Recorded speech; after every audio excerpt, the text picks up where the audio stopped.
lastly, before we start, that please silence cell phones, pagers, and other electronic communications. Don't tell him that. He buys donuts all the time. At any rate, we'll stand for a moment of silent reflection, and the pledge is led by Holly Hennis.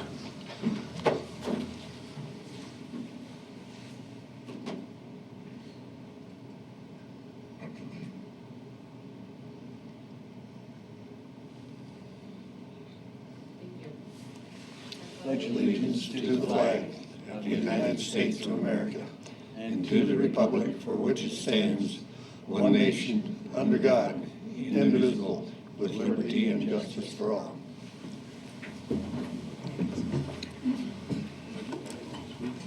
Thank you. The next item is to review and approve the agenda. Does anyone wish to remove or add anything to the agenda?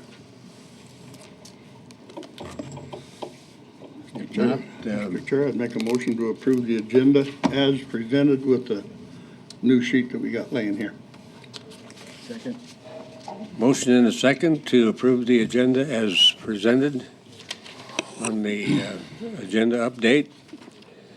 Any further discussion? Hearing none, those in favor of the motion say aye. Aye. Opposed? Motion carried.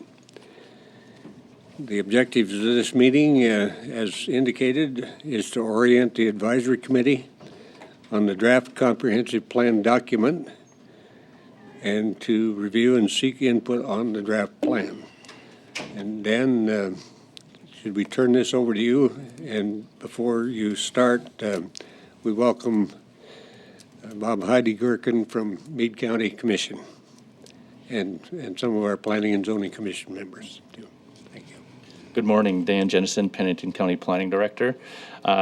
Today, they're going to present their draft plan for the comprehensive plan for Rapid City. Darcy White is the project manager. She's from Clarion Associates out of Denver, and I'll have her introduce the rest of her team. Thank you, Dan. Good morning. Again, my name is Darcy White with Clarion Associates. We have been working with the City of Rapid City really over the last 9 months on this comprehensive plan process. We appreciate the opportunity this morning to speak with you all about where we're going with this and how this relates to Pennington County. With me this morning, the rest of the team, Shelby Summer on the end there is also with Clarion Associates. Lyle DeVries, who many of you probably already know, he worked on your transportation plan a year or two ago.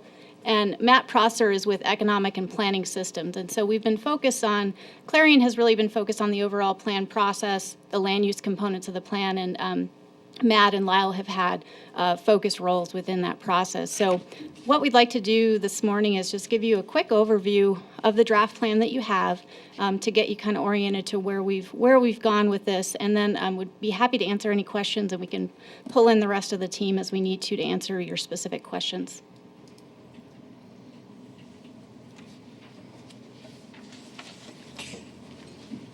So just a quick recap. So as you know, this is a long-range plan for Rapid City. We're looking at 10 to 20 years out.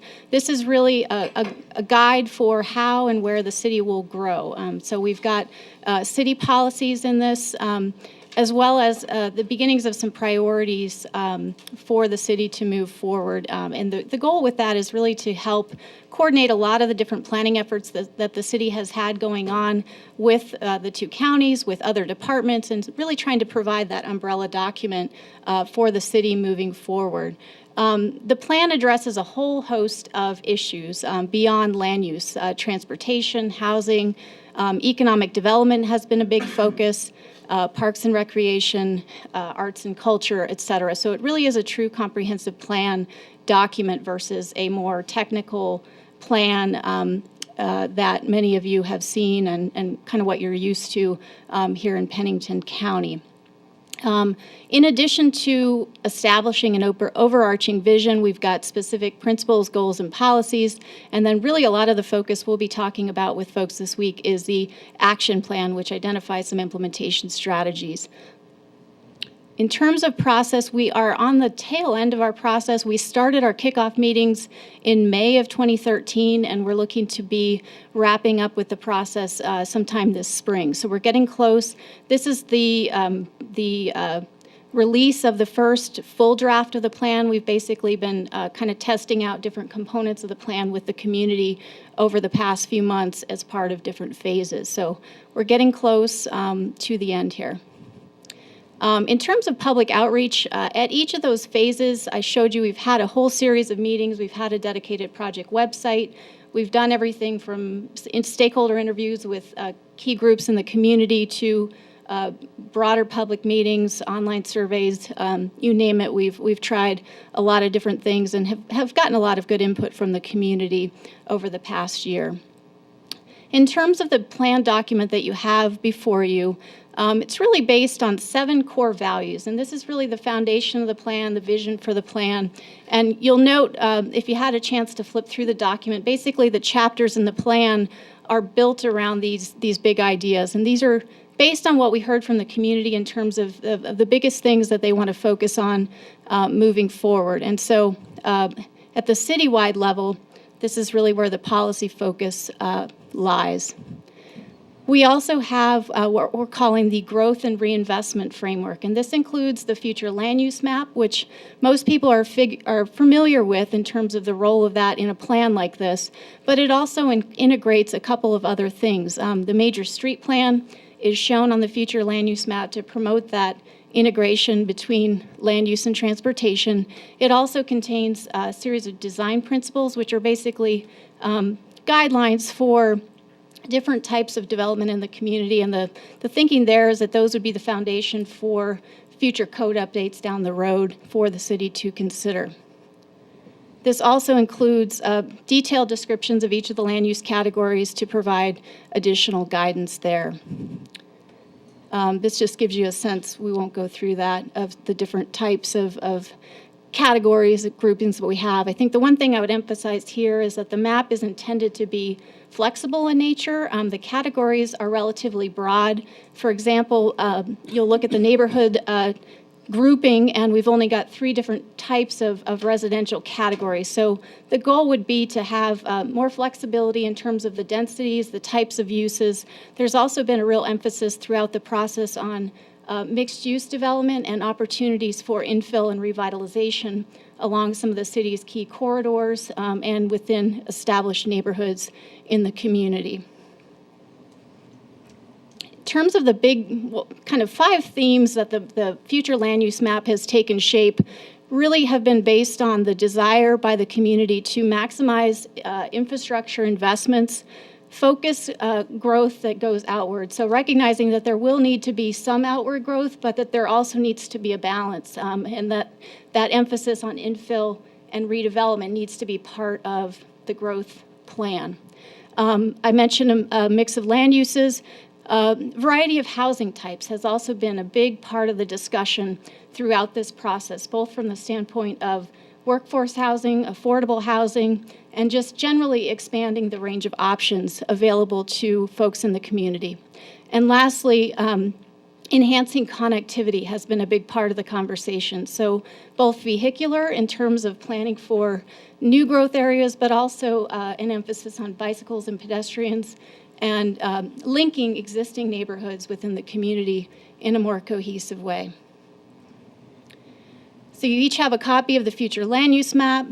The other primary map that's contained in the plan is the Parks and Recreation map, and this is really intended to be kind of a planning tool for looking at areas where the community may be underserved in the future in terms of future parks and recreation needs. We heard from the community this is a very valuable resource. People really like this about Rapid City. It's a great amenity, and so I think the desire would be to maintain that level of quality and service as the community continues to grow. The plan also contains a series of neighborhood area policies, and these are based on the original neighborhood area plans that the city had done with the MPO over the past 10 years or so. And so these are sort of intended to provide just supplemental policy guidance to support those citywide policies, recognizing that each of these 16 areas has some unique considerations, whether it's a corridor focus, a growth focus. And so we've tried to capture some of those specifics as part of these supplemental policies. For each of those areas, we also have a more focused map to help provide some additional information. As I mentioned earlier, one of the main focus points of discussion this week for us will be on implementation. Throughout the process, this has really been the focus for the city, that the desire is we need a plan that we can implement. We've got to have everyone on board. It needs to be a way to bring together the various planning efforts that the city's had underway or finished over the last 10 years into a plan that can move things forward. And so making sure that those different efforts are represented here and reinforced here has been a big part of our conversation. In terms of the implementation section, just a couple of highlights. There's different types of action strategies that are recommended. So anything from regulatory updates, so code updates, to new programs, public improvements, a variety of different things in that document, in that section. And we also break down the recommended actions into immediate, near-term, and longer-term. And that's based both on timing as well as the availability of funding. So if something's in the immediate category and it's not funded, probably shouldn't be there. So we've tried to kind of start to build that hierarchy of priorities that we'll be discussing with the various stakeholders over this week. In terms of, just wanted to highlight, so basically the action plan includes recommendations for each of those core values that we talked about, the 7 core values. Just wanted to highlight a few that are particularly relevant to the county. I think planning coordination is a big emphasis. Urbanization strategy for some of the enclaves that exist within the planning area. Entryway improvements, fire hazard awareness in some of the wildland urban interface areas. Shared provider service facility studies, just kind of give you a taste of some of those, the types of implementation strategies that really relate to that area within the planning area, relevant to both the city and the counties. The other thing I'll mention, and Matt Prosser with Economic and Planning Systems can speak to this in more detail if you're interested, but one of the things that his group has been focused on is looking at broadening the toolbox that would be available to the city to help implement some of these concepts. And so they had done a lot of research early in the process to kind of look at what types of tools are available to Rapid City today, state level, at the national level, what are other types of communities using, and what are some of those opportunities. And so, again, he can speak to some of those specifically if you're interested, but this is a lot of the focus has been on some of the reinvestment areas, the infill opportunities. How do we incentivize those? What are the range of tools that might be available? So I'll let him speak to that shortly if you wish. And the last thing I'll mention in terms of an overview is that one of our recommendations is that plan monitoring should be is a really key part of making sure that this plan is successful. So once we get through the adoption process, we're recommending that tracking of the city's progress be kind of embedded in the day-to-day workings of the city in terms of providing the community with updates on how the city is progressing in terms of the recommended actions, and that there should also be some sort of annual reporting done kind of to inform the community as well as the counties in terms of what some of the major trends are, what the actions have been, and where are those points of coordination between the different agencies and entities that are part of the success of the plan. So with that, I will end our presentation, and we'd be happy, any of us on the team would be happy to answer questions that you might have.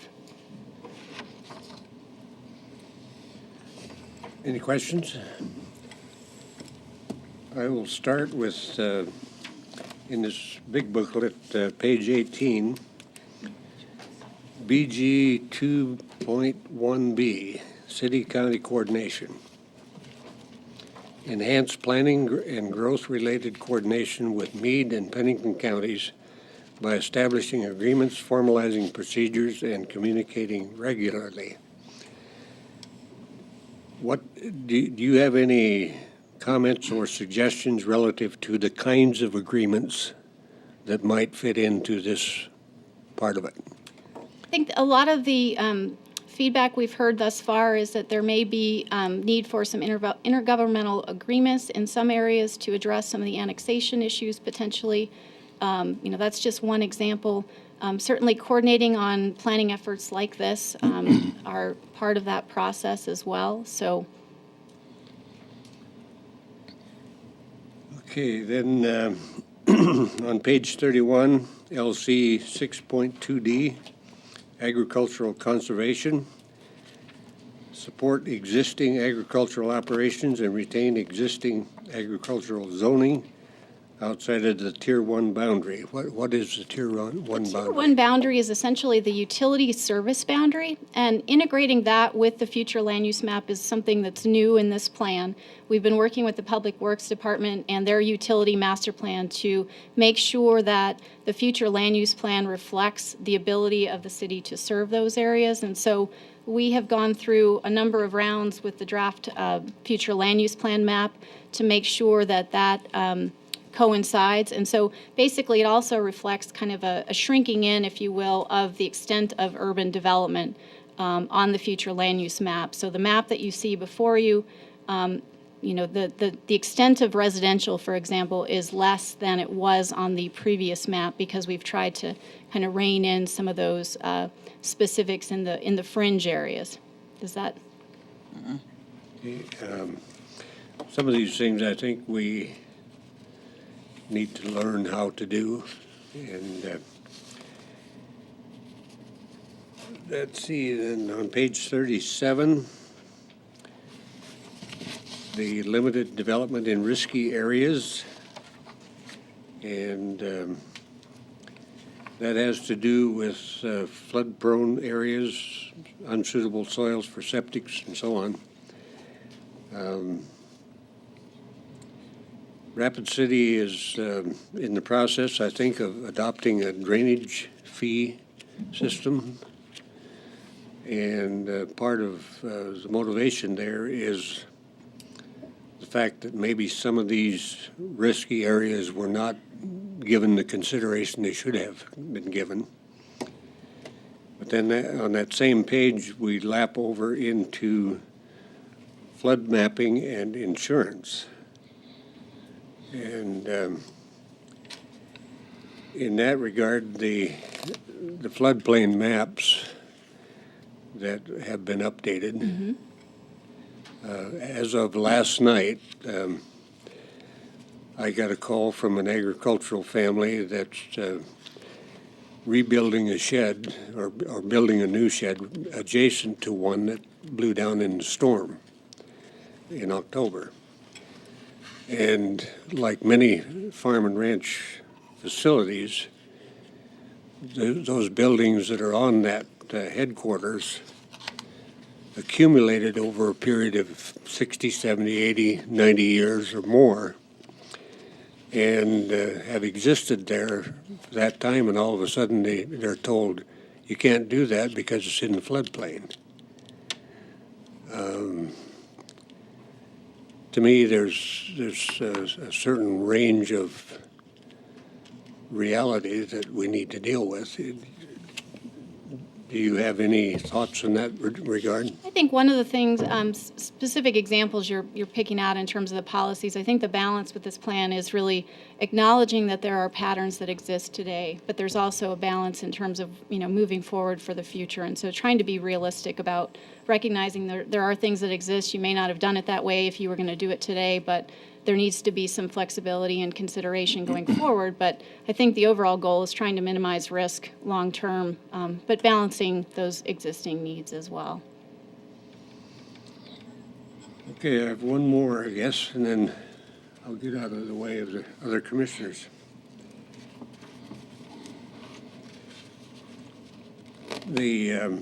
Well, before I get into that, the interface between 3-mile limits, and I think we have Box Elder and Rapid City. And then the county having certain responsibilities and authority,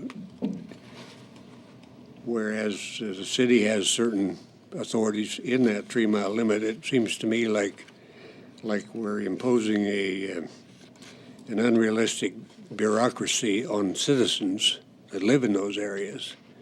Are there any processes or solutions in your plan that would minimize that? One of the recommendations in the plan is for the city to work with the counties on an urbanization strategy. And what we mean by that is working together to come up with basically what are the rules going to be within that area, so that when someone comes to the table with a development, is it the city that's going to apply? Is it the county? So that they're not having to go to different locations trying to figure out how to move something forward, but that there's some clarity in the process and clarity in what's possible in those locations. So that was one of our recommendations, is that there's going to need to be some coordinated discussion about those areas, and some discussion about what's the best way to move forward. So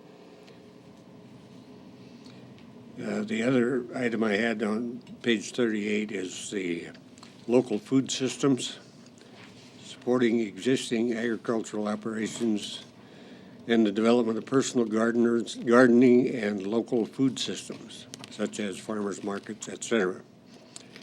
And do you have any recommendations in terms of how a community deals with that? this is a trend we're seeing nationwide, really. I think, and a lot of interest in communities, especially within places like Rapid City, where the community desires a broader perspective on, what does it constitute as a park, or, a community garden may function just as effectively to serve the needs of some in the community as a recreational outlet or a community gathering place. So I think there's different ways that can be handled. I think this really just establishes a policy that this is something that's important to us. In terms of implementation strategies, you could make adjustments to your development regulations to change the definition of types of open space, for example. You could allocate certain places in the community where that could occur. There's a lot of different ways that you could come at it, but I think what we heard from the citizens was just an interest in wanting to acknowledge that this was something that was important to the community, and for a variety of reasons. Thank you. Any other commissioners? I do have a concern about this. I realize that these are generalities, but part of the plan talks about creating policies, and then I'm just going to go back to what Lindell's example was. I am concerned because even though we kind of say, well, you've got to have that practical viewpoint of how it exists, but that things can change, and we recognize things can change. But I'm real concerned about policies that we might come together on, and what kind of imbalance that is really going to create, because I do believe it could. And so I'm just curious about all of that. What we're talking about coming together and creating a procedure for the 3-mile limit if there's someone who wants to build a house. We're talking about changing policies. The one I maybe focused in is on parks, and how we deal with that. Certainly we've had at the county level requests for parks out in the valley area and so on. I'm a little unsure where we go, how far the changes will be for us as a county. I think you've had lots of thorough discussion here, and I understand that, but I'm just not sure about how balanced it's going to be with how we handle what goes on in the county. And while to some people in the city that might not be right, it really might be. And I'm very concerned about all of this. It's nice to have this.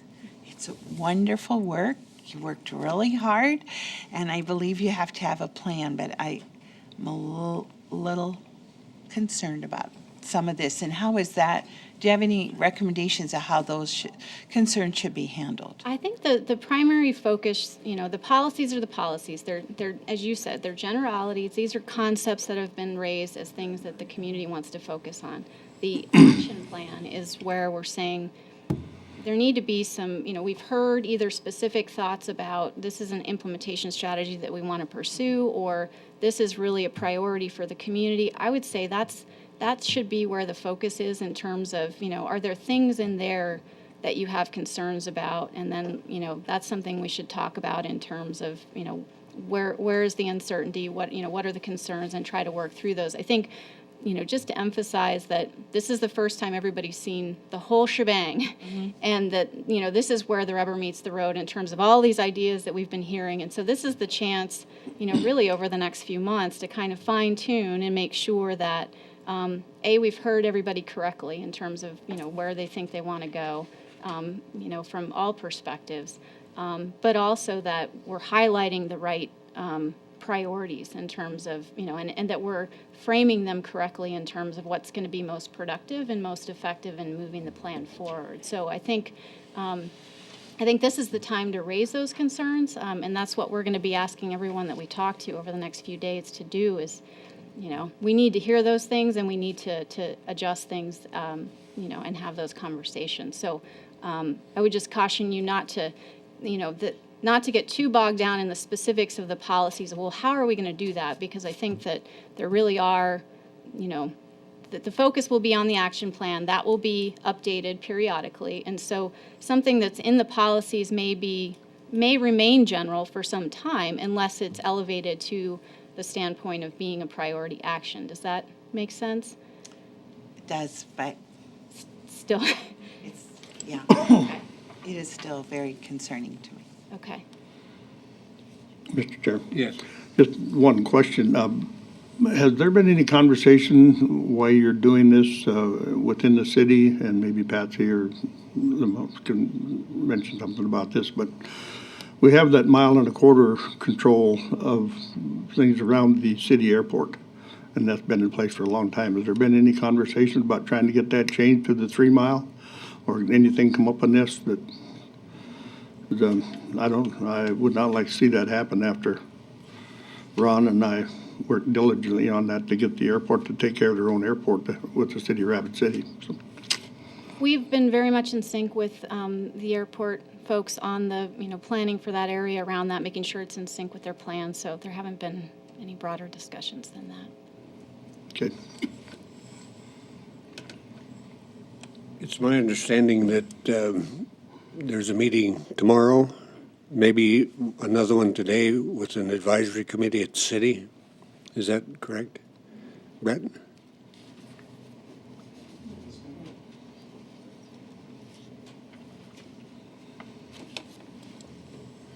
So today at 10:45 until noon, we're going to go over this same kind of stuff with the leadership group, which is city council, planning commission, department directors, and some staff. And we've always invited you folks to those.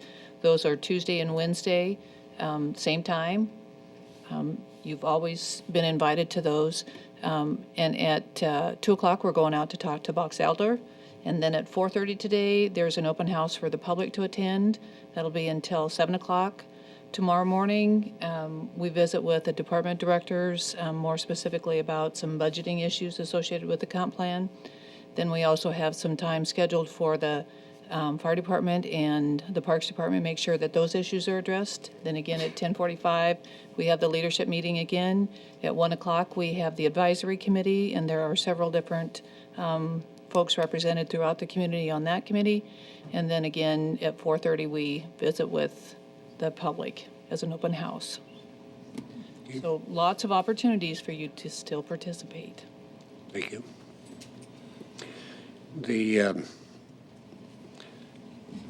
At one point, or at a point, we in Pennington County have discussed updating our comprehensive plan, and decisions have not been made yet in terms of if and when. But among the considerations was the possibility of tagging on to the end of this process with you, your firm, or somehow, and I don't know if Dan's ready to address that or not, but at some point we may be touching base with you to do that. Before we go on, Bob, do you have any questions that you might have from a Meade County standpoint?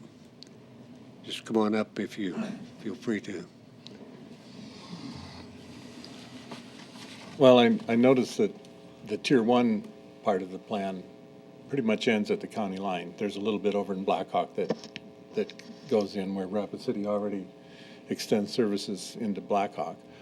But I don't know how I'd like to see some coordination between Rapid City and Meade County and Somerset anyway, to try and possibly Piedmont, to try and do some kind of long-range plan for regional sewer that could drain that hog back so we aren't polluting that aquifer that provides all the water, the first level of water that most people can hit at around 1,000 feet once they get east of the hills. And I know that's a very expensive project, but it would be nice to at least see a plan that we agree to work on that problem. And there's some good opportunities for development for Meade County around Peaceful Pines exit out there. Unfortunately, it's mostly on the north side of Peaceful Pines, and the Tier 1 thing ends right at Peaceful Pines Road. So I know we're going to have to do some work with Somerset to get that done. You know, obviously they don't have the resources that Rapid City has. I don't know how we coordinate that, but I can see that as an issue that has to be addressed sometime. Mr. Chair, if I might bring something up about that. Bob, you might not know about it, but about 6 years ago, I put together a map. Have you seen that? From Blackhawk all the way down the interstate, all the way out to the new treatment plant. And all the landowners and everything were listed on those maps to make contact with, to try to get easements and things for that. And when I went off the commission 7 years ago, for some reason that all went away. So I don't know where all of that information is, but it is available up to that I remember point. that map, and you know, it affected me directly. It goes through some of my property, but that was fine. You know, I look at it as almost an opportunity to be able to keep ranching a little longer, just because we won't have the pollution problems that would come if we didn't do something like that. So I really support that. Anything else? Well, you know, and what you said about the interface between the agriculture and the urban development, I know I've had some talks with the planning department here in Rapid before about their ordinances for fence height. You know, I think they're limited to 6 feet. Well, that doesn't work very good for a windbreak, you know, for cattle or, you know, a lot of the best protection are in floodplains, and having some sheds in there and windbreaks built in there makes sense for agriculture. You know, you're not trying to live in there necessarily, although many of us live close to it. But you need that kind of protection if you're going to run agriculture, animal agriculture. No, I guess I applaud their gardening concept. We're working on that in Sturgis too, and having some community gardens and things like that. And there's quite a bit of interest in high tunnels and stuff like that for farmers' garden produce. So I applaud that effort too. So. Thank you. Yep. Sig? You folks from the planning and zoning have any comments or thoughts? Mr. Chair, Yes. if I could ask Patsy or Brett a question about what Bob just mentioned. The fence height. Are we really talking about a fence when it comes to livestock shelters, windbreaks? And if we are, why couldn't that be changed. If I remember right, state statutes thoroughly prohibit interference with livestock production and with ranching, with agriculture, so. Well, this is essentially phase one of a two-part effort. So what we're looking at right now is putting together a policy document, and that's what the comprehensive plan is. After that, what we'll be doing is looking at redoing our zoning ordinance, and that is the one that has all the regulations for fence height, setback, and so forth.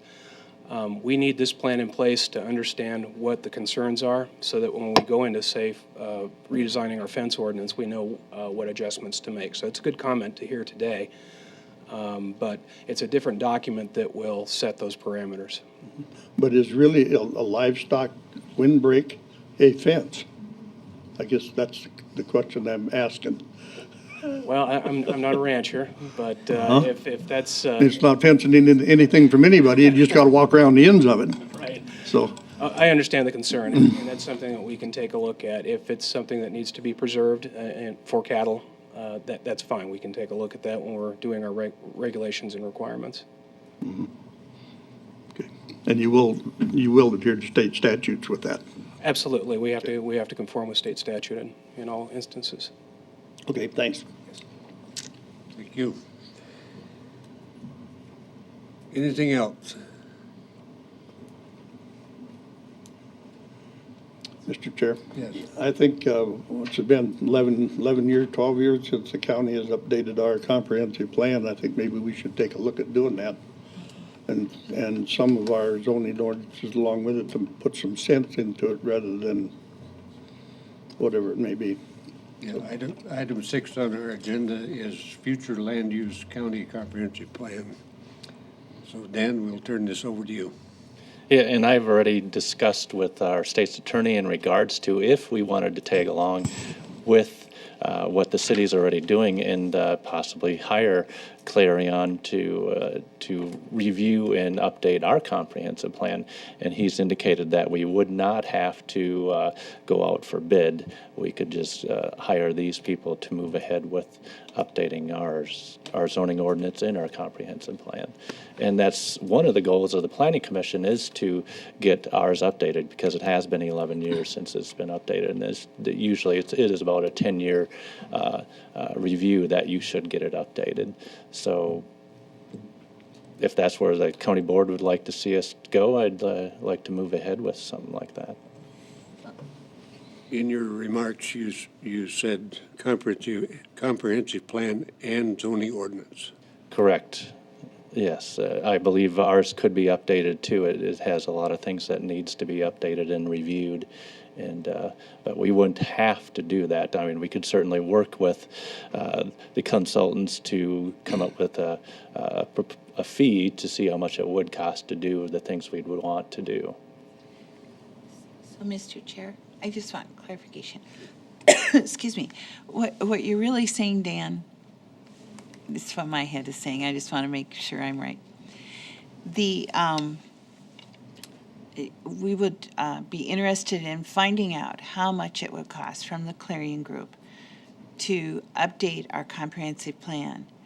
And then we, as a city, would be completing that part, and then we would look at our own ordinances ourselves and find out what matches the comprehensive plan, what doesn't, and make the changes then. Because if that's what I'm understanding your process is going to be. And that the Clarion Group are they going to be the ones recommending the changes within your own ordinances? Okay. I didn't understand that. I thought the city would be doing that. Sure. Yeah, the comprehensive plan is the policy document, Right. and so it's going to give us guidance on what we should change in our zoning ordinance. As part of the contract that we have with Clarion, they did a code diagnosis. So they looked at our subdivision ordinance and they looked at our zoning ordinance, and they're recommending what's called a uniform development code, which is essentially you take both your subdivision ordinance and your zoning ordinance, you put them into the same document because they're land use control chapters. And when we do that, there are a number of suggestions they've made for cleanup or additional ordinances that we should take a look at. So It's a two-stage process, you're correct. It's just that until you know what everyone wants, you can't, Yep. design the zoning ordinance and make the changes. So you're right, it's two stages. Okay. So, am I right? That's what you're thinking, Dan, is you want Yes. to hire Clarion for both? We certainly could, yes. But that's of course, the wish of the board. Okay. Assume you have that in your budget. No, we do not. Well, I'm first, glad you put that in, because in the absence of Commissioner Holloway, someone should. well, I think we should find out, the costs. It's hard to make a decision or move forward without understanding what the costs are. And that would be the next step, to work with them to see how much it actually would cost. And we could break it down into a number of different steps. We could break it down just looking at our comprehensive plan. Then we can make another quote of updating the zoning ordinance. Keep the money from going in there. Mr. Chair, Yes. I really get dangerous when I start thinking. Well, But, It's a good thing that doesn't happen very often. yeah, it is. are we at risk, or are you? Could there very well be. A good thing Heine isn't here. But, there wouldn't be any reason why we couldn't fund this out of the money that's going into the flood management from building permits. So you planted the seed. There you go. Now, watch your back, because Heine's gonna come shooting. Well, I think depending on how much it costs,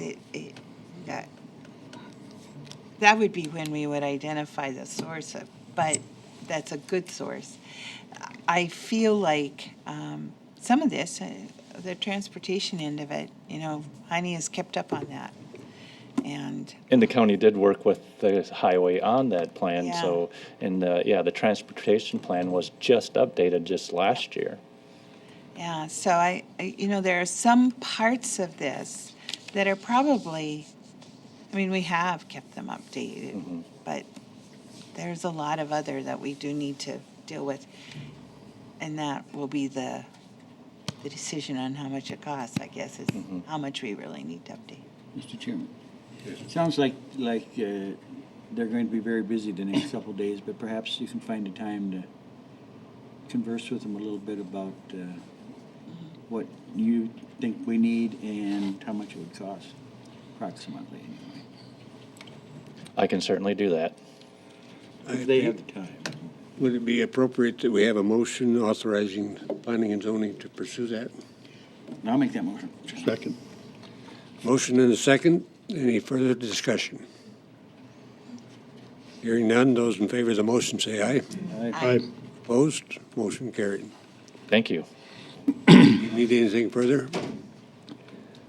I feel compelled to make my speech about the principles of planning and zoning.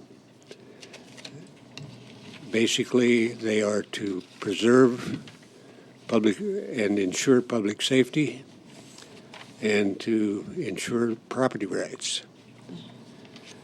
And if, in the case of agriculture especially, we embellish the process in such a way that we impose meaningless regulation on people out completely away from urbanized situations, I think we're wrong.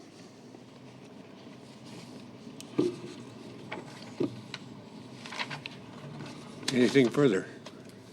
Mr. Chair, I think that part of the conversation not only is cost, but what the times and so on, and I hope that you'll come back with a pretty thorough idea of what the work process will be, the length of time, the amount of money,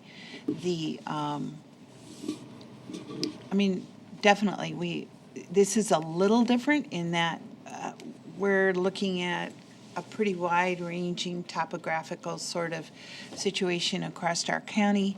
We also have a lot of federal lands. We have many different aspects, which I'm sure you've dealt with, but It's just that it's important that we put those sort of factors in when we talk about this. So, Any other comments or questions? I have one more comment. Yes. That, knowing that they're from Denver, we ordered this weather especially for you, so you feel right at home. oh my gosh, yeah. Thank you. I'm going to take the liberty of making a comment based on Nancy's reference to public lands. I was at a meeting yesterday at City Hall, Economic Development, and Kasai El-Haj, who represents Senator John Thune, said that payment in lieu of taxes money was in jeopardy with this next budget. And that's not good news. No, it's not. Any other comments? Anyone with you? Thank you very much. Patsy, you got a busy schedule, Brett. Get your money's worth. And Jay, I assume you'll be in on the process of negotiating, Do we need getting a bid. Okay. Anything else? I just wanted to say thank Yes. you for the opportunity to provide the update. We appreciate it, and we have a chance for Thank you. Mr. Chair? Yes. I'd make a motion that we resign, adjourn. I'll second. Right, for lack of a second. Second. We have a motion. Do we have a second? I second it. Moved and seconded to adjourn. All in favor, say aye. Aye. Opposed? Motion carried.